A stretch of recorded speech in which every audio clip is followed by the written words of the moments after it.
How do you build trust? You do what you say you're going to do. Our brand is just a series of actions, right? It's not, you become a brand by your consistency. The one thing about a crisis is it's a really good opportunity. There was always a level of entrepreneurship that we were trying that whole, how do we get more? How do we get more? How do we become better? I think entrepreneurship, the foundation of it is creativity. Sometimes we think that in order to be truly creative, we've got to be free. Our system is very unique to the industry. If you say it can't be done, we say yes, it can. If you don't have it and you're too soft in this industry, you will be walked off. Eaten alive.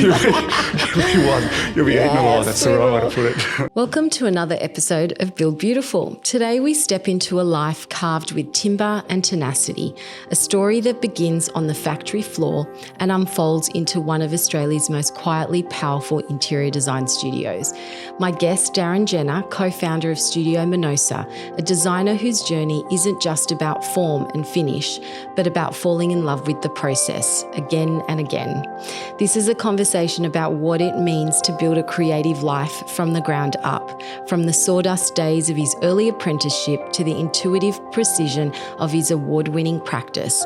Darren's story is one of resilience, of grit, and of great love, both for his partner Simona and for the life they've built together through design. We talk about the beauty of problem solving, the philosophy behind design life better, and why the best work comes from paying attention, not just to what's in front of you, but to who you're becoming along the way. Because sometimes the road is long, but when you build with care, it becomes beautiful. Darren, welcome. Beautiful. Well said.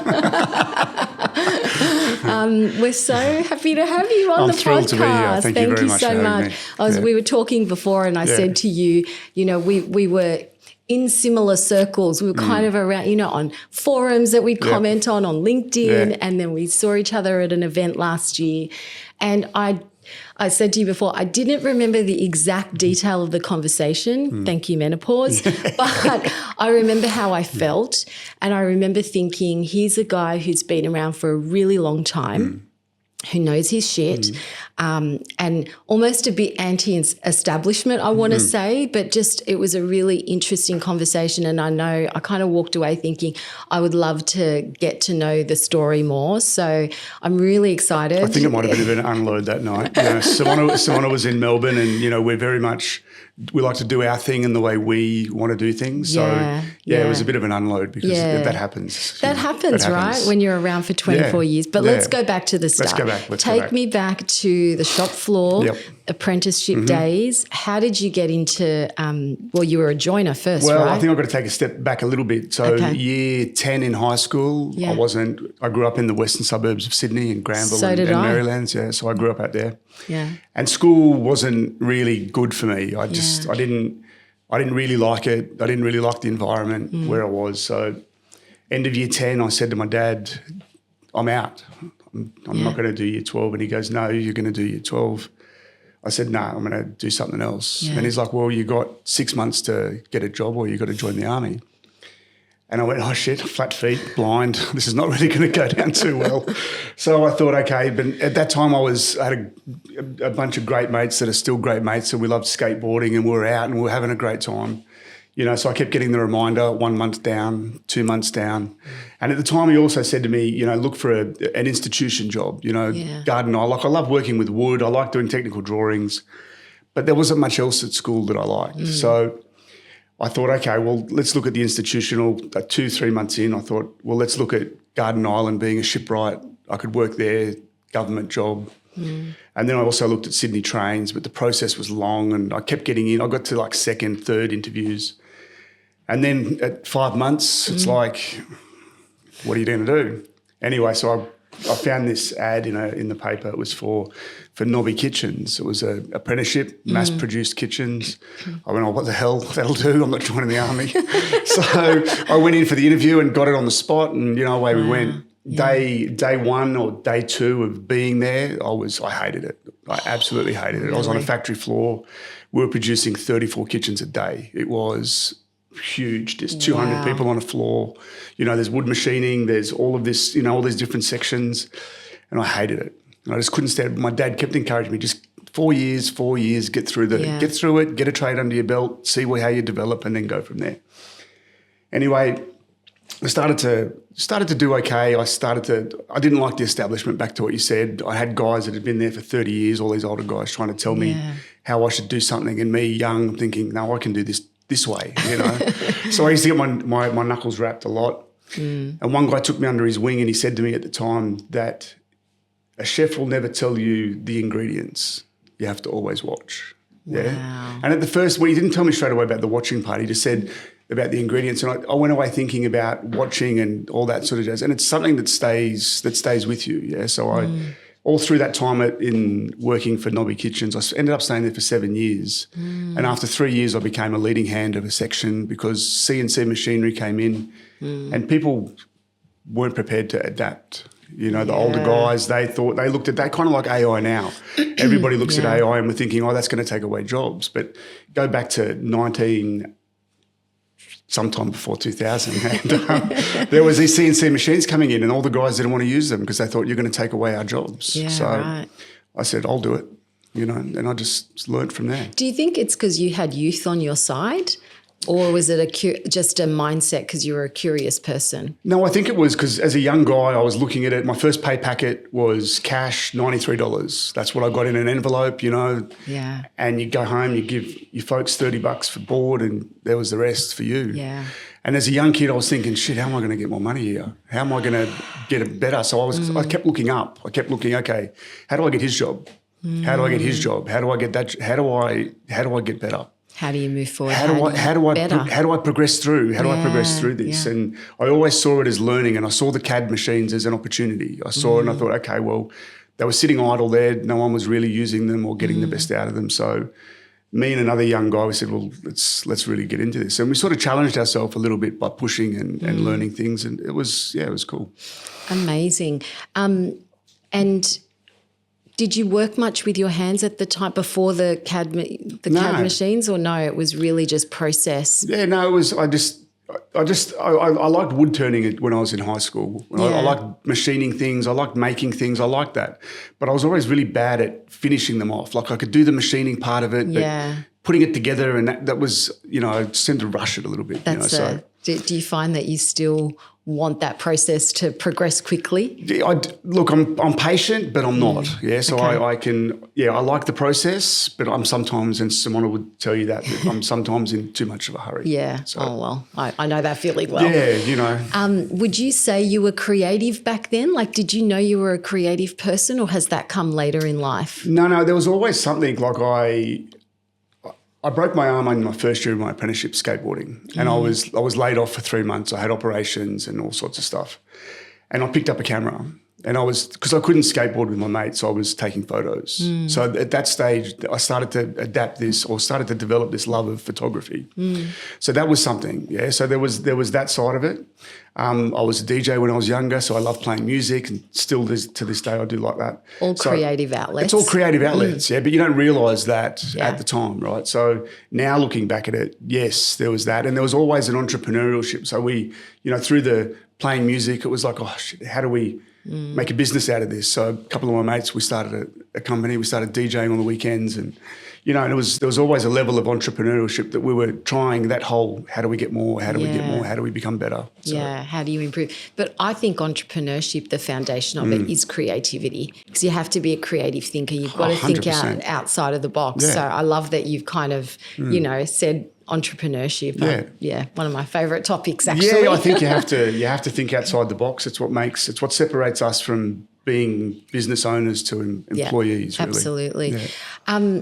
Let's talk about how you met Simona and how it all started, because you've said, you've described it as the moment that changed everything. It's definitely a change for me, because growing up where I did and the circles that I kept, I didn't really have people that were designers or creative friends. And I'd worked at the time in the factory. I'd moved on to more of a bespoke joinery company.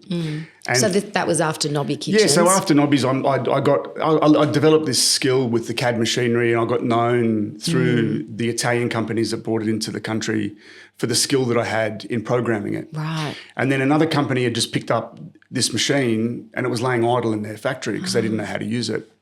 So I went there and I demonstrated what I could do with the machine, and they hired me on the spot. And then I started on the factory floor working that machine. And then from there, I went into production planning. And that's where I started to learn to draw kitchens in CAD. Okay. And I picked that up really fast. And this is where it started. This is where the design and the curiosity and things started for me, because suddenly I was getting these drawings that check measurers were handing me, and then I had to draw them. Then I had to send them to the floor to be manufactured. And when you're producing 15, 16, 18, 20 kitchens a week, it's a lot. Yeah. And then I started to see these designs and I started to develop an opinion on them. Why doesn't that surprise me, Darren? I said, what is that? You really put the bin there and the dishwasher there? Why would you put that? It makes more sense to go here. But anyway, so I started to develop this opinion. Yeah.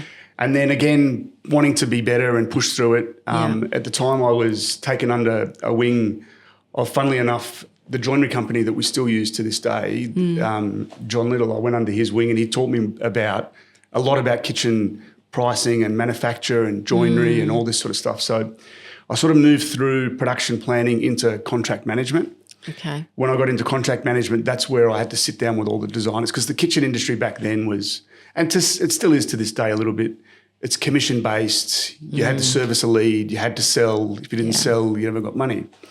So I'd have to sit with these contracts that these designers had brought back. You had to analyse the plan, make sure it was functional, make sure they priced it right, tell them what they were getting paid. And then I started to think, shit, this is not the greatest. I could do this. So I started doing that. And then that's where I started to want more, because then I saw this ad in a Vogue magazine for Poliform kitchens. And I thought, ooh, this is before no handles. They brought in this no handle. Yeah. And I went into their showroom in Surrey Hills and I saw the kitchen. I snuck over there. I opened the door and I put my hand up behind like this, because I was trying to figure out how they made this, how the detail was. And I felt these screws. I went, oh, shit, that's how they made it. And then surely enough, a cupboard opens beside me and this head comes in and it's Simona. She goes, so who do you work for? And instantly we became friends and instantly we hit it off. And for the next hour in the showroom, I had my girlfriend at the time standing over the back, but Simona was there and it was a great conversation. And it was something that we instantly connected with each other. And from there, it really changed everything. So we tried to, Simona really wanted me to come and work at Poliform, but her boss and I never saw eye to eye on things. He was a Gemini just like I was, and we didn't quite connect, let's say. So Simona and I then just became friends and, became... So she was working at Poliform at the time? Simona was the first person that set Verena kitchens up here in Australia. She moved from Melbourne to do that. Right, okay. So, she was one of the founding people behind that here in Australia. So, which was awesome. We learned a lot. And then her and I would have these great conversations about Italian design and Italian manufacture versus Australian made and handmade and bespoke and all this sort of stuff. And it used to go on for bottles and bottles of wine and night's end, and it used to go on and on. So we became really good friends. Yeah. Okay. And then when did you both sort of come together? Because obviously you're together in life and in business. Yeah. Talk me through that whole process of when that union came together. And was it business first and then No, it wasn't. It was friendship first. So first we were friends, and then I became Simona's plus one for design events, right? Because it was like Simona had moved from Melbourne. She had a few friends here in Sydney, but then these events would come up and she'd a plus one or a dinner and I'd come and her and I, it'd be like there's no one else in the room. And there was, we'd be standing there for hours just talking. And there could be a million things going on around us, but we just still, and then it evolved to becoming a partnership together. And from there, it sort of found itself. And one night we were heading to her auntie's place in Wollongong, to Mount Kira. And we're going down this, it's, like not a dirt track, but a single lane road, no street lights. And I was working for a software company at the time, Python, which is who we're using now. And I wasn't working there. I was going there to learn how to use software, again, the develelopment part. And I want to talk about that. We'll come back to it because there's a lot to unpack there. But I'd created this image of a wash basin and a cabinet because I was doing something for somebody, and we couldn't get through on the road that night, and we had to pull over, and we're sitting there, and I said, hey, look at this, what I did today. And I showed her, and then that's it. That was really the start of shit, we could do something locally, we could do this, we could do that. And we sat there while the road was blocked for, I don't know, however long it was. Yeah. It could have been days as far as we were concerned. But we were talking, and all of a sudden there was this idea was born, and then we went to dinner. Wonderful food, wonderful wine. And then that night we headed home, and it was the shortest car ride home I think we've ever had, because it seemed to have gone like that, because we just had all this idea and thought. Anyway, I don't know if it was the next day or the few days after, I sat her down. I was in a share accommodation at the time, and I said, I think I've got a name for the business. And she goes, what is it? I said, Minosa. She goes, how'd you come up with that? I said, well, it's your name scrambled up. It's an anagram. And it was like, bang, I still get goosebumps saying it now. Oh my God, I love that, because that was one of my questions, is how did you come up with that? And then from there, I think Simona might have registered it the next day, which was actually, it was actually Friday just gone 24 years ago. I saw that on LinkedIn. Yeah, 24 years ago. So it's, it was magic. Oh, it was magic. That's amazing. And then we had $500 in the bank. So we said, fuck it, let's go.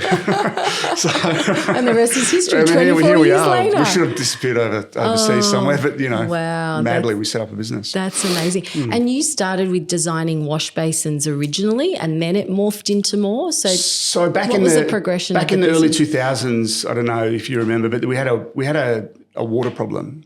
Yeah, there was no WELS labelling on tapware. Water was still coming out of a hand basin at 16 or 19 litres a minute. We were using excessive amounts of water.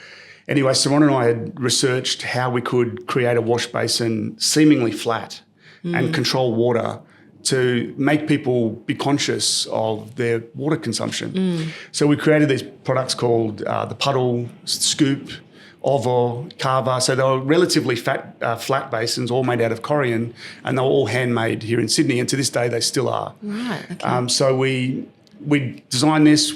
The photo that you might have seen on LinkedIn the other day, that was us en route to Melbourne for Design X. Yeah. So many years ago to launch this product, this basin with CASF on their stand. And so we started out with wash basins, and then from there we went to Italy. We saw what was happening at the Milan Fair and Eurocachina and things like that. And we came back and we set up a little showroom in Annandale on Parramatta Road. We took over an ex-brothel, and it was like, whoa, we just because it was cheap. It was really, really cheap. Yeah. And we couldn't, that trying to forge yourself forward. Yeah, so absolutely. We built this showroom that's a tiny little thing, but you'd walk in there and you were transported. It was all dark and moody, and the lighting on the basins was awesome. It was very much ahead of its time. Wow. And we started selling basins, and then Reese got an eye of it, and we started. Then they picked it up as a VIP product, and it went national. And wow, yeah, amazing. Yeah. And so, when did you transition from doing just product to becoming a full-blown design studio? Was it good question? A little bit at a time, or was it? Yeah. No, we were always doing little bits. So we were always the showroom was a bit of a filter, because we always wanted to do the wash basins and the product and things like that, because we saw it as it could almost become a passive income. And as designers, the one thing that we should all be striving for in some way, shape or form is some kind of passive income because of the talent that we have. So we saw it as that opportunity.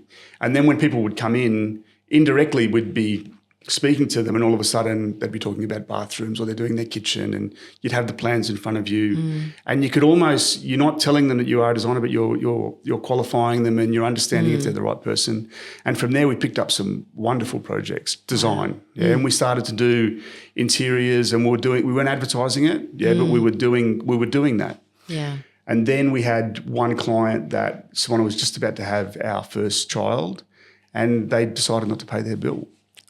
Large retainer at the end, and that sort of changed our shifting a lot. Can we unpack that? Yeah. I really want to stay there, because I know this is a conversation that I have with lots of designers, and every one of us has been in that situation. So how did you feel, firstly? Because it feels like shit. Terrible. How did you deal with that problem to solve it? And then what did you change in your business process to never let that happen again? Well, in hindsight, I think every bad client, and you've got to remember that every year you'll have one, you could have two, and the more clients you have, it's a numbers game, you're going to be closer to the bad client. So I think you've got to be very mindful of that. And those bad clients are just an experience and a clause. Yeah, because every time you have it, you add a new clause. I love it. That bad cry is an experience and a clause. It's a clause. We are quoting that. That is brilliant. That's all it is. It becomes a clause. Right. And that's exactly, I mean, it's never been articulated that way, but that's exactly what it is, because every time you have a bad experience with a client or a project, and often it is, they don't, in my experience, clients don't want to be assholes. No, they don't. Actually don't. They don't. They just don't. I think what I've come to realise is often it is a lack of communication on my part. 100%. It's actually not clarifying the process or the detail properly, and part of that is because I'm too chicken shit to have a hard conversation. And I've really learned you can't shy away from the difficult conversation. It's very true. Okay, and I think that you've got to, we did some business coaching last year coming out of COVID. We'll get to that later. But the most important part is the communication that we give. And in this case, we can honestly look back and say our contract was rubbish. It was one piece of paper. Yeah, it was terrible. Yeah. And in the end, it was an awful situation because we'd both planned to have months off and, relax and enjoy the birth of our first. But what it became was a stressful time. Yeah, but that happens. That. Yeah. And from there, we pushed really into products. Yeah, we really pushed into that. But then after a little while, design started to really pick up and more things happened and, it just evolved. Yeah, wow. It evolved. I'm still on it's a clause. It's so good. That's so good. I love it. Okay, we've covered off. So I want to talk about philosophy and process before we get into the grit and the tricky stuff. Design life better. Yes. So I love that tagline. Can you tell me not just what it means to you, but how did you get to it? What was the work that you did? Did you work with a marketing agency? Is it something you guys brainstormed amongst you and your team? Like, how do you get to that? I know how you get to it. Yeah, it's reflection. It's looking at things. So years ago, we took on a new accountant, and new accountants are always, you got to grow, you got to scale, you got to do it. And we fell into that trap of wanting that. And we did all the things, and we started to put everything in place in order to do that. And one of the things we did at the time, we had a great relationship with Nikki Lobo, who is a copywriter. And we got together with her and we told her what we thought. And, Simona and I are raw at times, and we love just putting it all out there. And Nikki really interpreted who we are as people and what we stood for. Yeah. And we're still using some of her copy today. Yeah, this one might have been 2016 or 2017. Wow. Okay. And then she came up with the tagline of Design Life Better, but it was never meant to really be like a catchphrase. It was more about a moral compass, a way for us to describe what we do, because a brand is just a series of actions, right? It's not, you become a brand by your consistency. Exactly. Yeah, consistency. My favourite word, it's consistency. So in order for Minosa to grow into itself, it had to have consistency. Yeah. And that was Design Life Better, or that is Design Life Better. So Design Life Better really breaks down into three categories. So there's the design, there's the life, and there's better. So design is craft, it's thought, it's bespoke, it's people, so you're designing for them. It's unique, it's about them. Then you've got the life, it's about home, it's about peaceful, it's about organised, it's about calm, it's about happy, it's about crying. That's life, right? And then you've got better, and better's about the process. It's about everything. If we put all of the processes in place, then it will be better. And if we execute it, then Design Life Better. That's awesome. Oh, nailed it. Yeah. When you take on a project, what guides the way you walk through your process and your concept stage, your design development? Do you have a process that you guys follow, or is it organic? No, we do. It's now 24 years in. It's almost rigid, and it's contradicting to the thought of creativity, really, because sometimes we think that in order to be truly creative, we've got to be free, and all this sort of stuff. But I think we've got to be really heavily process-driven to allow freedom, to allow thought. So we're very process-driven. Our system is very unique to the industry. So we work under a brief spatial plan what we call white box rendering, because everything we do is 3D rendering. So what we try to do is we leave all the 2D drawings, apart from spatial planning, to the latter stages. So early on, we're using 3D white box. So we focus purely on the purity of a room in white. So we explain to a client, we design all the elements, do all the lighting, and we show them every single bit of it in 3D. Okay, you have to unpack I love this. So talk me, and by the way, I will caveat this by saying that years ago, it's a bit of a long story, but years ago, another touch point that I have with Studio Minosa is I was doing a big project in Abbotsford and the auntie of this client was building a house in Five Dock. And my client said to me, could you please see my auntie? She's stressed out. She just needs a sounding board. And I went along and no background on this project, went along, had a chat to this lovely auntie and she started taking me through the process. They'd been, building for years, and she pulled out this stack of documentation and guess what it was? That was our house. It was your house. And I turned around and I said, you don't change a thing.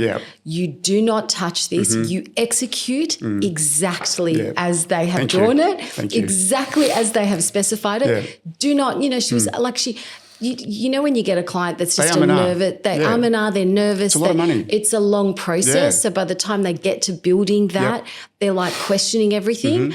And I remember, and it was like a couple of hours, that was it. And I just walked away going, that's the best documentation package I have ever seen. Thank you. So I really wanted to say, exactly. And I really wanted to preface that. But take me through this white box idea because I'm not quite following. Okay, so imagine what happens in the industry now, 3D rendering is a standard. So if we go back 24 years ago, it never really was a standard. I remember going to trade shows with a USB stick saying to suppliers, do you have 3D files?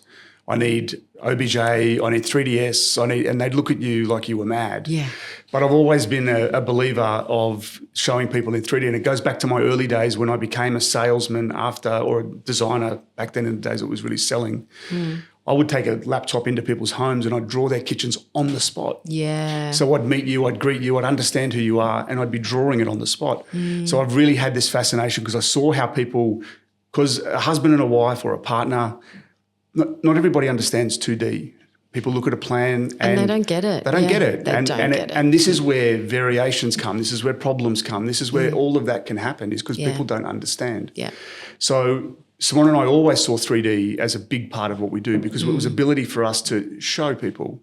It was ability for us to marriage counsel people because they could look at it and it would eliminate fights because all of a sudden people could see it. So we started to develop this process of where we were doing the 3D, and that's where the computer software came in. And then years in, and as in that growth period where we were trying to grow, we started to get a bit of pushback on the 3D because we were showing colour really quickly. And what it was what we learnt was that we were getting to the destination quicker than the client was ready to get to the destination. So we would get there really fast. And then a client would get really nervous because it's like, well, shit, how did you do that so quick? So, and do you think, sorry to interrupt you, because this is really, I'm processing myself too, because I have this thing that if I can't see it at concept stage, I freak out. I get anxious, and partly because, it's that imposter syndrome in me because interior design is second career. It's for all of us. But it's like if I can't see the end result, then, oh my God. But I've learned over the years that you actually have to go through a process. Everything's I a process. need to be able to see it, but it's okay if I don't fully see every detail, every colour, every and surrender to the process and the chaos of it. So tell me about, so you were getting there much quicker than... We're getting there too quick. So then we realised, well, let's just try and strip this of all colour and all texture. And we presented to a client what we called a white box. They call it clay rendering in the marketing world. So we'd labelled it white box rendering. So we gave it our own little spin. And we would present in all white. And what we would talk about at all white, so the first thing we do is we do a spatial plan meeting, a look and feel meeting, and we consolidate the brief. So we make sure everybody's on the same page.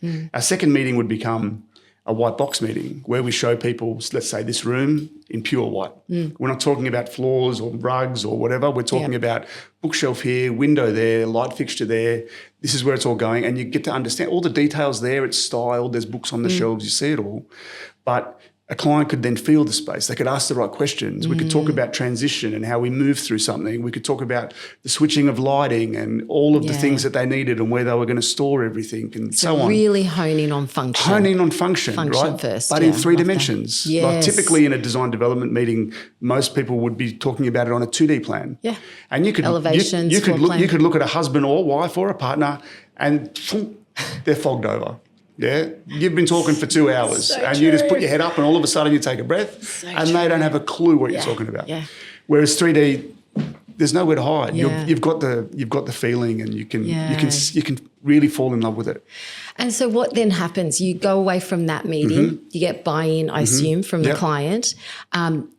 Do you then start materialising? Yeah. So once we start a project, we'll meet with a client every 2 weeks because we're very milestone driven. We're very process driven. Right. Because as designers, we are the ultimate procrastinators.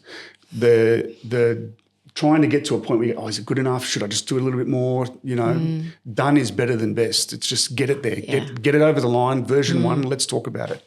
So and can I ask you, because I have lots of questions. It's my curious brain. That's all right. So every 2 weeks, I love that, by the way, because I think it keeps momentum. It does. And it keeps the client accountable. Yep. And something I've thought about a lot in process, when I think about process. Every 2 weeks, how do you break up the project? If you're doing a whole house, are you doing a section at a time? Are you doing kitchen for this 2 weeks, bathrooms, or how do you approach that? We'll break it up and we'll say, it depends on the job and it depends how busy we are. There's a few things it depends on. But it's, as a business owner, it's really that juggling. How do we juggle it all? Yeah.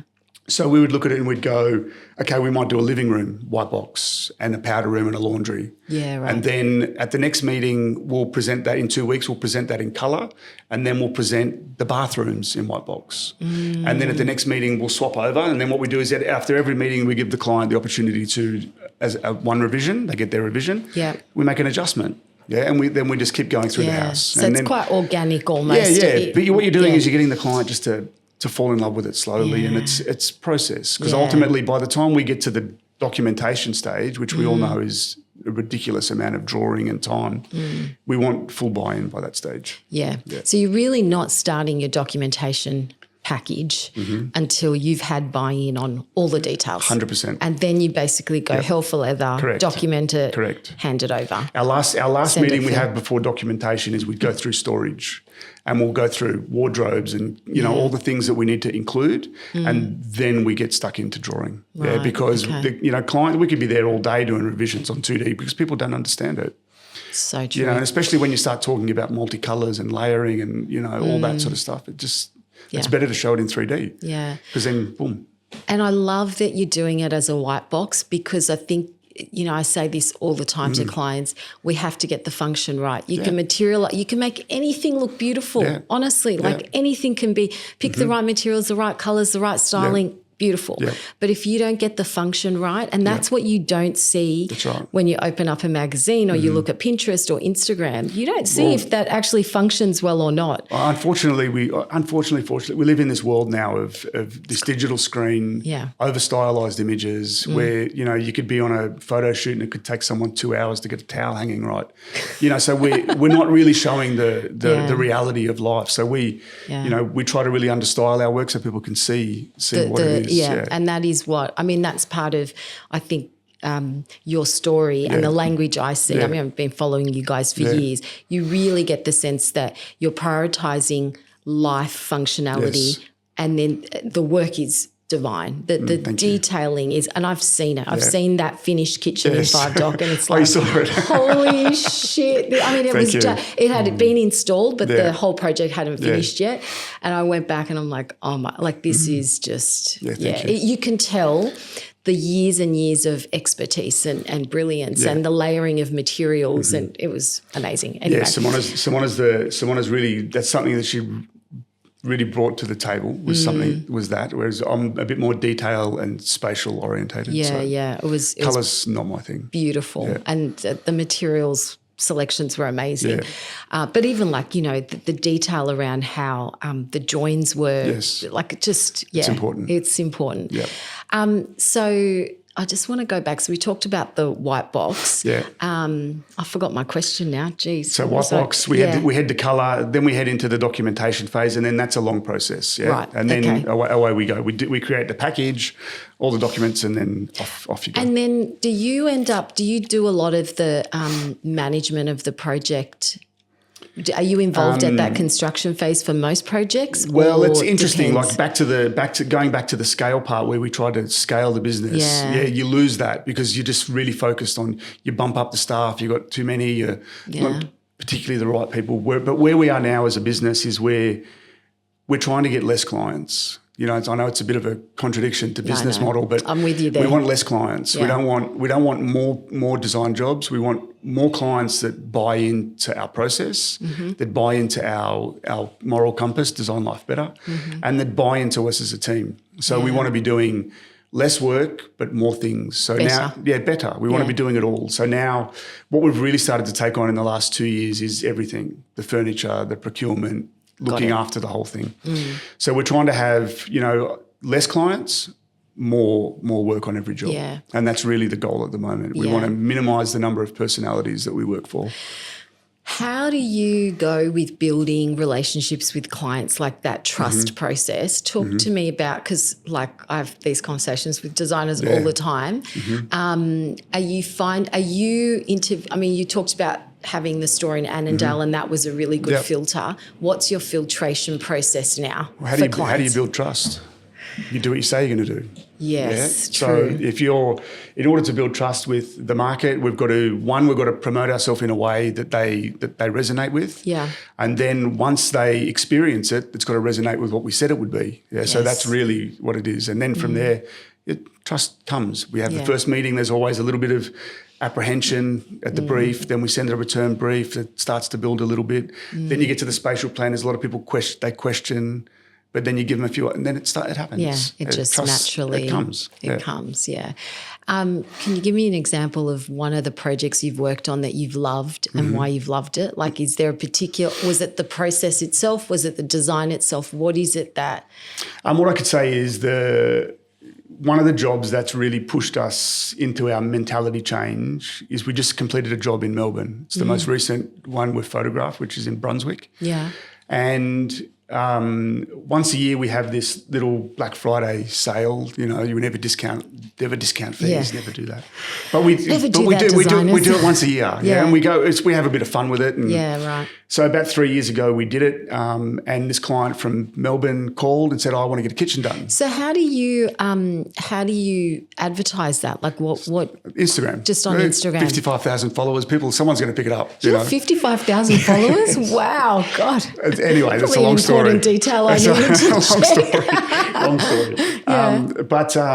So I flew down, I met her, and it turned into we did the kitchen, we presented it, and then it was like, okay, we want to do the powder room, we want to do this, and then after we did that, it was like, okay, we're going to do the whole house. Wow. So we did the whole house, and then we handed that over. Then they rang, we had a meeting. Okay, we want to build it now. How do we go about building it? Right. So they engaged us to be their partner to assist with the design implementation. And then the client was a builder in a previous life, and then he'd gone off to do other things, run their own business. Yeah. So he goes, "I'm going to build it. Can you guys help me through it?" So we helped him through it. We ended up having all the joinery made by our joiner here in Sydney. No way. And we drove it on the back of a truck and we installed it all in Melbourne. Even our stonemason made everything here in Sydney, and we drove it to Melbourne and installed it. Wow. And then we did all the furniture, we procured everything, all the art, we did everything. And it's just and they're wonderful human beings. And that is really why we do what we do, right? Because we want that. When people walk in and they have that experience, it's magical. It is the ultimate sort of project, isn't it? Where you get to be part of it from inception right through to putting down the last piece of item. So it's the process, and that's the one thing about this particular job is that as difficult as it was and as hard as it was, we'd do site visits once a month. We'd fly in the morning, we'd go straight to site, we'd spend a day there, which are long days. 6 hours on site is a long time.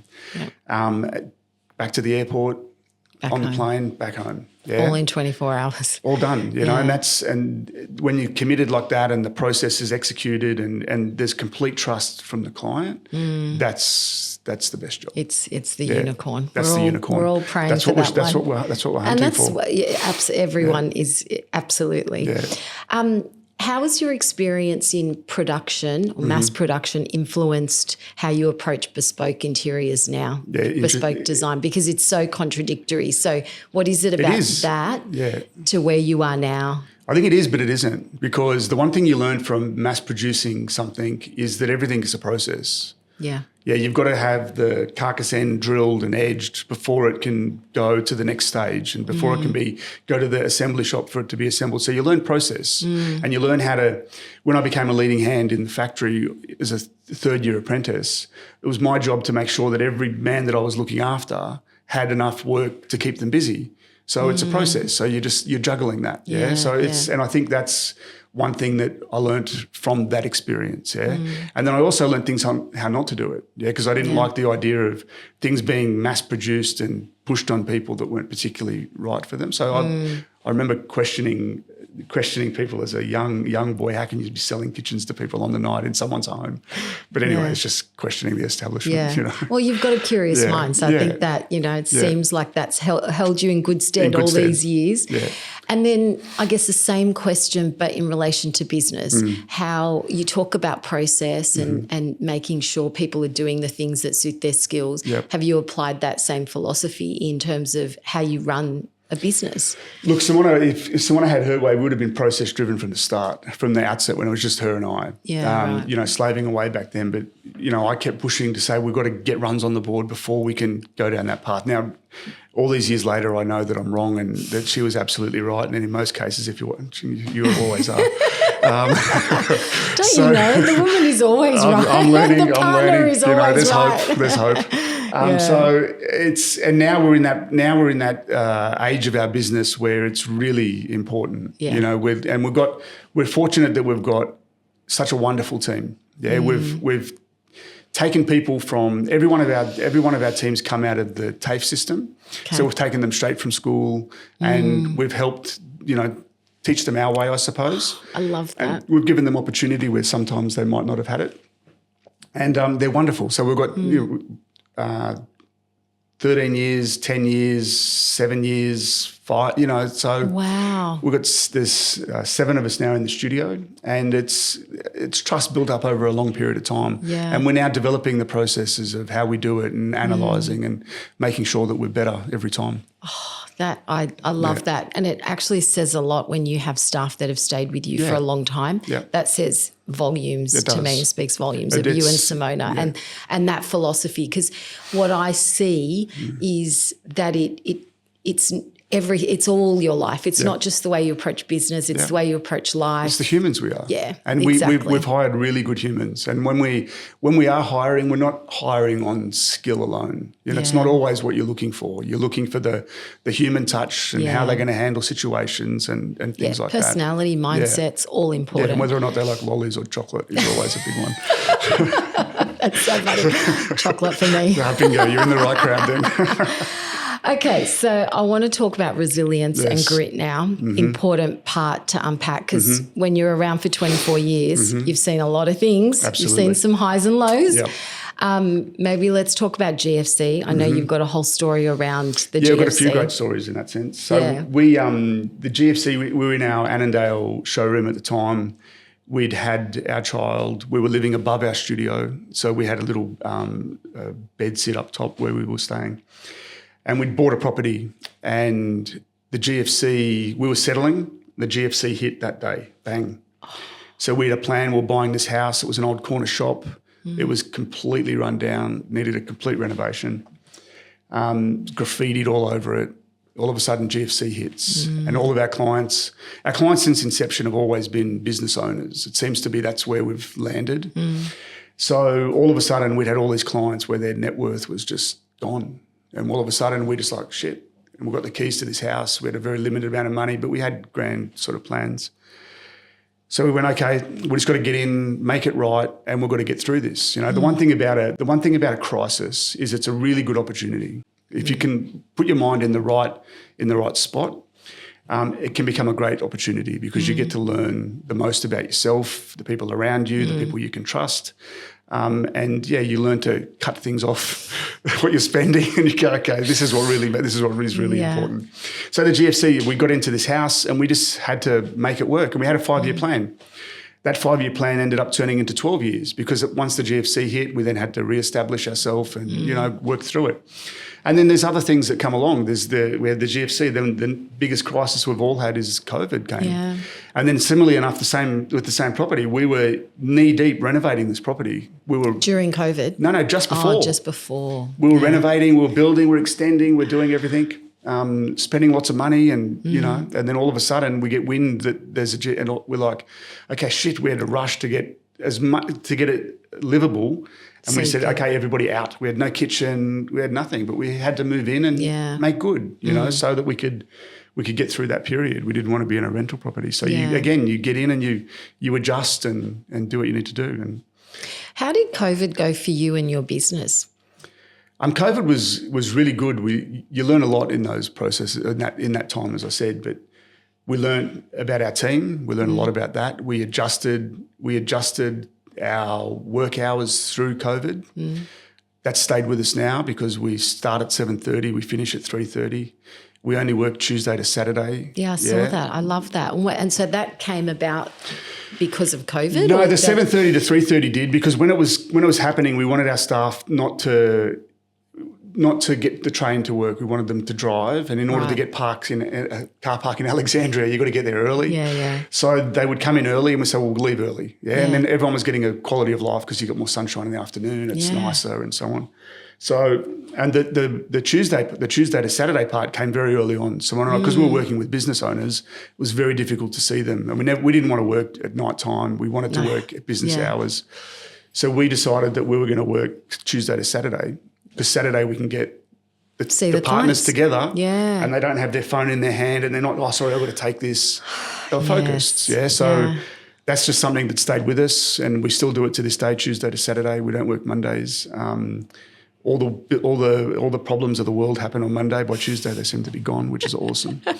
And Mondayitis is a real thing. Yeah, totally. But now, so Mondays are our busiest day of the week. We spend a lot of time preparing and getting ready for the week. But the team love it. We just, we couldn't take that away now, because Saturday is such an important day for us. We meet 2 or 3 clients on a day.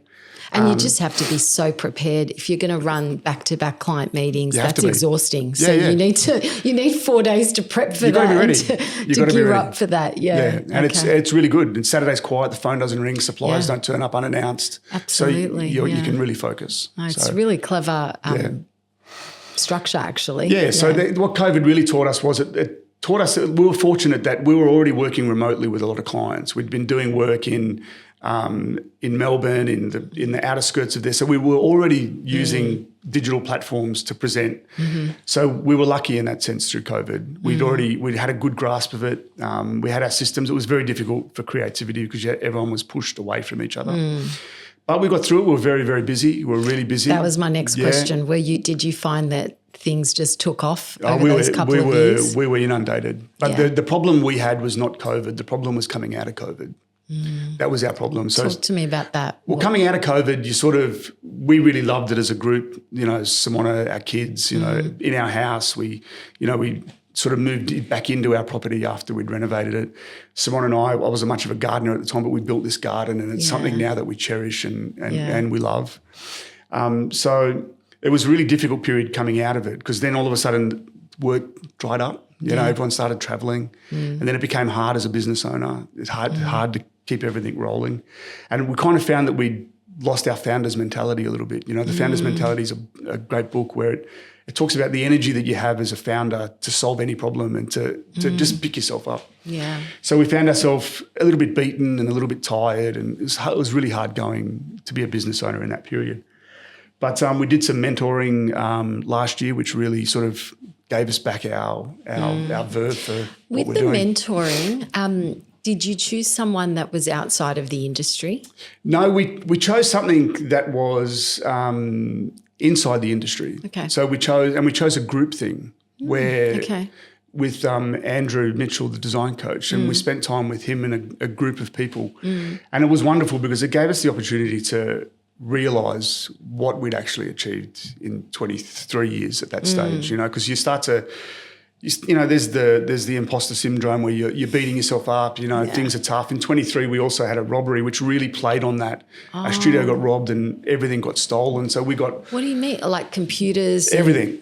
I was in Madrid with Cosentino and Simona rang and she said we'd been robbed and everything was gone. That's awful. So we'd lost a lot of our verve, we'd lost a lot of our fight, And this doing the coaching picked us up and really helped us to, It's a great way to stop and reflect, isn't it? And to really kind of go back and look at what you have done, and then also reflect on where do you want to go and how do you want to live. Well, it's lighting of the candle again, because when you've got the founder's mentality and you're a young business owner or you're 10 years in, you're still in a honeymoon period. You still got the energy for it.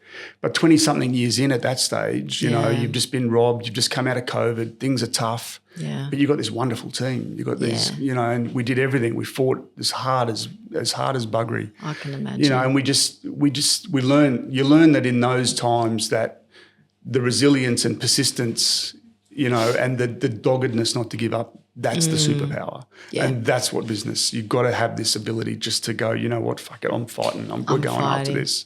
How do you protect your joy in that time? Because it's one thing to have the, that doggedness, but how do you also keep some level of joy? Joy comes in little things. It comes in the little moments that you go, oh shit, look what we just did.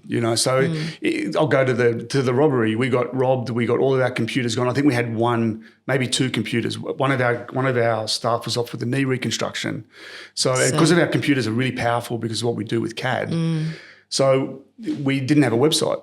We had that's for years we ran for 20 years we ran with a blog, and it's all it was we'd just post shit up then, we never had a website. So when this hit, we didn't have, all of a sudden we had no income stream, we had no way of, doing it. So we said, shit, we've got to build a website, let's build a website. So as a group, we came together and we'd had a template that we'd purchased, and we were going through an agency at the time, and we just said, guys, we're going to handle this ourselves, and we did.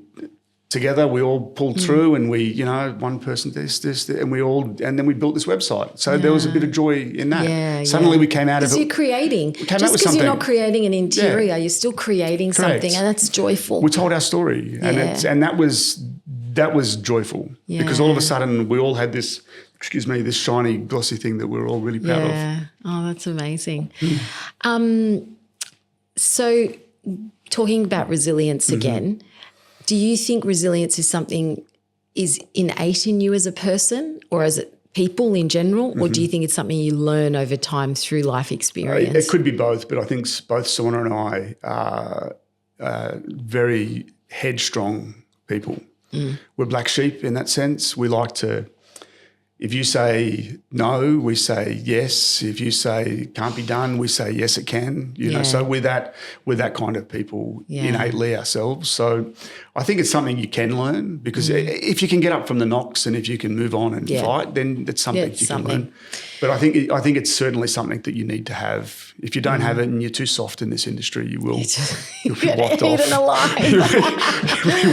You'll be eaten alive. That's the right way to put it. Talk to me about the industry. Yep. You've been around for a long time. Yep. What are your thoughts, views on this industry? And because, as I said, going back to that conversation we had last year, we did unload, but I don't remember the details. So I think that the one thing Simona and I live by a lot is that we are just interior designers. I think there's a lot of... What does that mean? Well, as an industry, we sort of build it up that we're this and we're that, but we're not solving cancer. We're not saving lives. We're just making people feel great about where they live. But I will say though, and I'm sure you felt this. Yeah. We do transform the way people live. We do. Which. We're just humans working with humans, right? We're humans working and understanding the human condition and trying to make life better for them. Right. And that really does happen through the work that we do. Yeah. So I get it. I used to be in marketing years ago, and I used to work for a cosmetic company, and I would turn around like a French company, and French are very personal and passionate, and they take everything very seriously. Yes. And I would sit around going, these guys are fired up, but it's just lipstick. It's just face cream. That's all it is. Like, come on, guys, let's get some perspective. So that just reminded me. But I think that's of that. what it is. I think we can sometimes over-focus on what we created, but it's more, I think, the human part of it and the story of it and who we create it for. That's really the story. That's really what it's about. Yeah. And I think we can sometimes get caught up a little bit in it. But look, it's a great industry. It has its highs, it has its incredible lows, because it can beat you up a little bit. Yeah, it sure can. It can. Talk to me about AI. What's your great subject. So that's an important thing that I think we need to talk about. It is.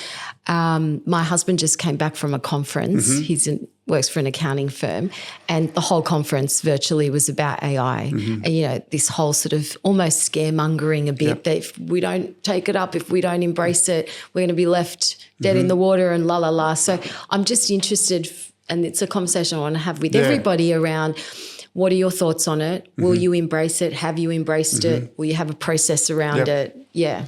It's something that's growing really quickly, and I think it goes back, and I remember in year 8 of high school, we were handed a scientific calculator. I come home, I showed my dad, and he goes, "That's going to make you stupid." Didn't make me stupid. I'm still here. But the point, and back to the CNC machinery, that's going to take jobs. And I think we're in that period now, right? We're at the same point now. And it's what a wonderful time to be alive in the sense of what it can do for us, right? Because I think you've got to embrace it. I love the challenge of it. I love what it can do. And I love the idea of it being evolving, and we're part of that. We're getting the opportunity to shape that now, which is I think is really cool. So yes, we use it. Yes, we're early adopters to whatever technology we can get our hands on, because we just like to make the process better. Yes. We just want to go, how can this make us do our job better?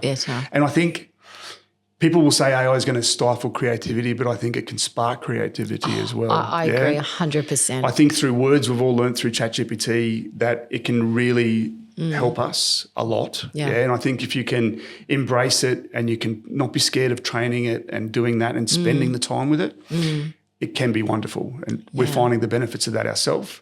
I think image generation and video generation, it's fascinating what it can do. Have you trialed the video generation? Absolutely. Yeah. How absolutely. are you finding that? I love it. Yeah, because I haven't quite got there yet. I've been so busy on the podcast, but in the early days when we first left gainful employment and started, doing nothing, working really hard for no money whatsoever, we would design a kitchen, we would render it, we would do an animation that would take 3 days to save, and would charge a client $350. Oh my God! You know that like. It's so much more. I mean, I remember. Here we are 24 years later. It's a hell of a lot more money than that. But it's the point being is that we go through all this time to create that. Now with AI, I can take this image and I can say, now create me a movie, and it'll create an animation through that. And what pictures are great. They tell 1,000 words, but what does a video do? Yeah, absolutely. A video suddenly gives people that embracement. They're in the space. So I think it's wonderful. We certainly do use it. We certainly do use it.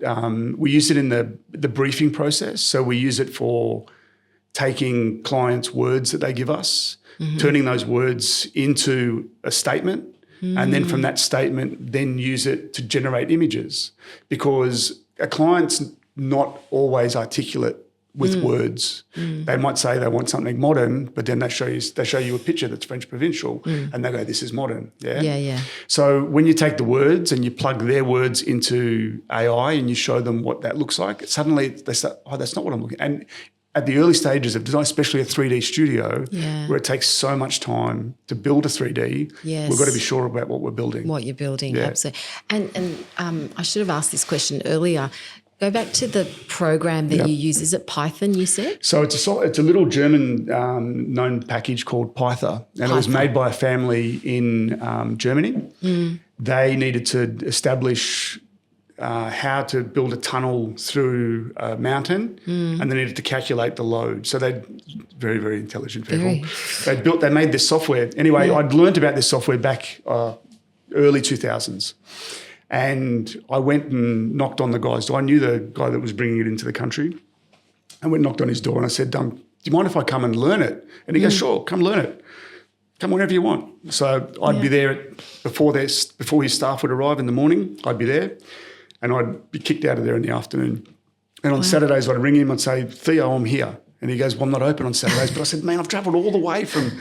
So he'd come in and open up and I'd, learn the software and to learn it and understand it.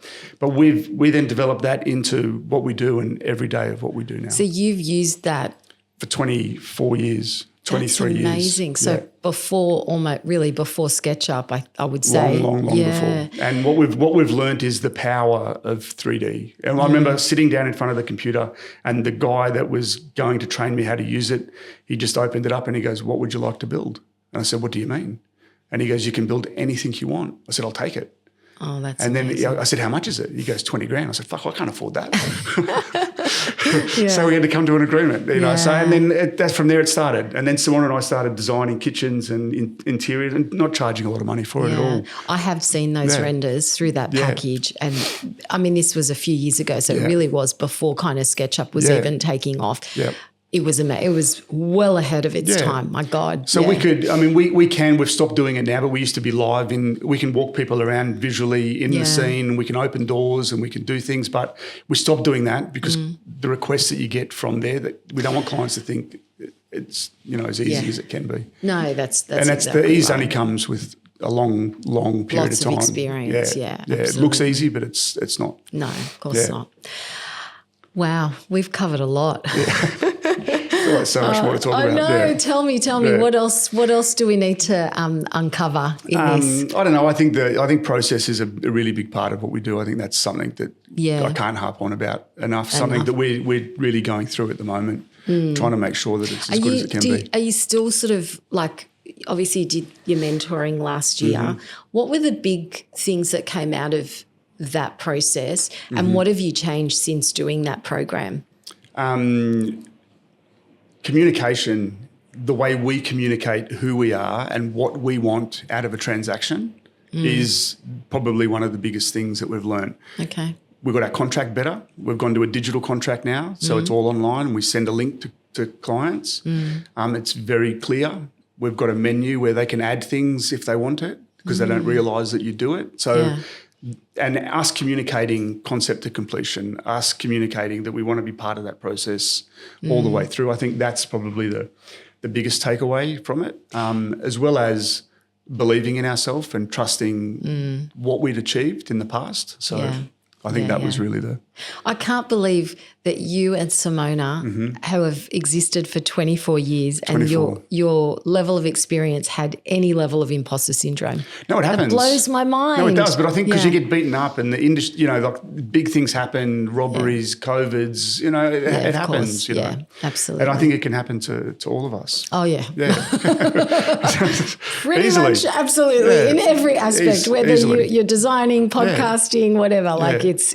But, the greatest thing that we learned from that set accountant all those years ago was just do version 1, and just get it on paper. Get it on paper, work with it for as long or as short as you want to, and do a version 1.1. And just look at it and go, okay, how could that be better? Absolutely. How can you at the end of a job stand there and go, okay, this is awesome, but perfection's unobtainable. Absolutely, it's done unobtainable. Is better than than perfect. And look back at it and say, how could have this been better? Yeah, of course. We're coming to the very sad end. I say that a lot. Couple more questions. Yep. So if you could go back to that young man on the production floor, what would you say to him? Be patient. Yeah, be patient and keep watching, keep learning. I don't have many. There's no real regrets because you're going through a process at the time. But it's just really keep watching and just keep learning and keep evolving. What are you excited for the future? Tomorrow. Yeah, I love it. There's a new day tomorrow. There's a new sunrise. There's a new sunset. Yeah. They're awesome to watch and they're awesome to view. Yeah. So tomorrow. Yeah. And last question, the signature question: what does Build Beautiful mean to you? It's a really good question, and I reflected on it a bit since you sent me the email, and I sort of realised what it was on Friday last week because I think in our industry we start thinking, built, and we're thinking form and structure and materials and all of that stuff. But last Friday, Simona works from home on Fridays, and I came home, I opened the door to our house, and the sun was coming through the frangipani and the gum trees, and there's all this dappled light on the wall. My eldest daughter's studying for HSC. She's at the table. My other daughter was sitting on the couch. And it was that feeling of walking into a space going, this is home. Yeah. And that's what it is. It's what our clients tell us is that when our clients ring us and say, I've got a problem, everyone comes over now and they never leave. Yeah. It's the feeling. It's the way people feel in a space. It's the way that we feel calm, we feel peaceful, we feel organised, we feel safe. Yeah. So I think I'd have to say that designing for people in place and everything that they do, it's feeling, it's that emotion. Yeah.